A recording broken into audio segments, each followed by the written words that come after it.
Hi, everybody. I'll tell you, when I started this, I kind of had an impression of what a community of practice was, but I've really learned a lot from you guys this week. And I appreciate the fact that I've learned so much, because what it tells me is you guys are all really invested in this, and I appreciate that very much. It's, community of practice isn't so much a place, because when I first was thinking about this, I thought it was a place, a website, somewhere we went to. But it's really an attitude. Now, it is a website. It is someplace we go to. It is a shared communal space, but it's not just that.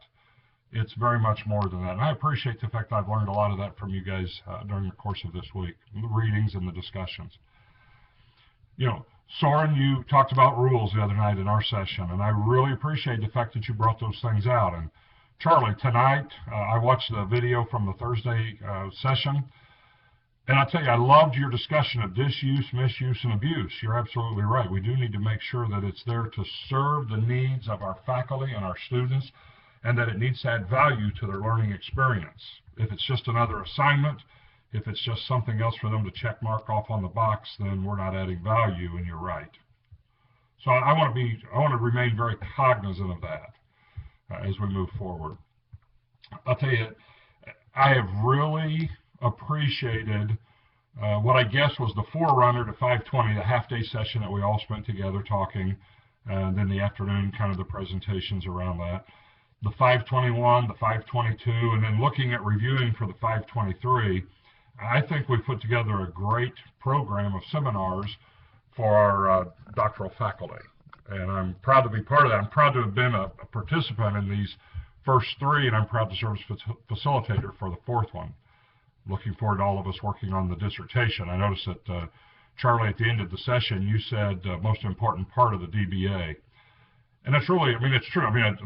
The education is it's like a three-legged stool. They need to learn how to research. Students need to learn the major area material, but they also need to learn how to do that research, to put it into a document, to put it together, to write the dissertation, to be able to present that.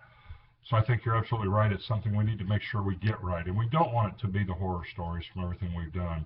And I think this community of practice can be a big piece of what the students rely on. I do see a role for it, even from the very beginning. I see a role for it for the interaction, the peer editing, the developing relationships among colleagues, faculty and student, faculty to faculty, student to student, and faculty to student. I think all of those will be important for us to do.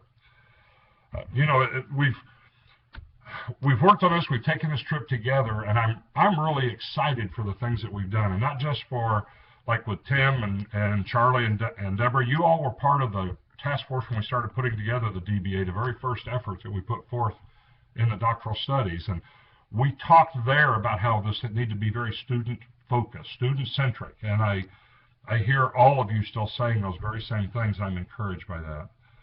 I know we talked about this in the President's Advisory Council meeting the other morning, and of course I go to that because I'm the Faculty Senate President, and so that's why I'm invited to attend those. But Barb and Fawn and Karen actually presented this series of programs to the President's Advisory Council, and they were very well received, lots of good comments.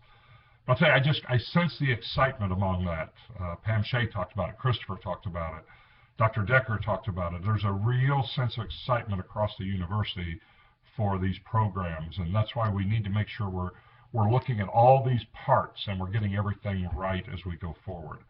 Deborah made comment that we want to be able to say during the HLC visit, we've done this, and that's exactly what we want to be able to do. We don't want to have to say, well, this is what we're thinking about. Pam has cautioned us that the better visit will be for us to say these are the things we've done and be on very solid footing with the things that we've done.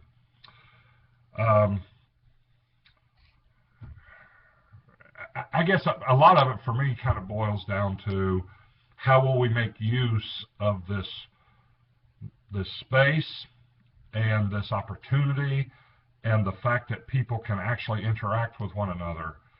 And I think that there should be times for very bold and robust discussions, but keeping in mind what Charlie said, never to the point of abuse or misuse of that, but very bold and robust discussions. And students may get on there and just talk to each other. They may be in very different parts of the country or different parts of the world, and use this as a means of communicating between the two. I know in my own program, there were 5 of us that kind of banded together. Now, coincidentally, one of the 5 was from Indiana, which is where I lived at the time.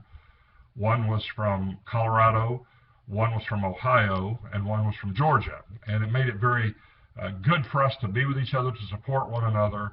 Of course, in those days, it was email and text messaging and cell phone calls. We didn't have this sort of environment that we could work in. So I think it's just going to be that much better for all of our students going forward. Anyway, I'm very happy with the things I picked up. I think that we have made great strides. There were a lot of great points made.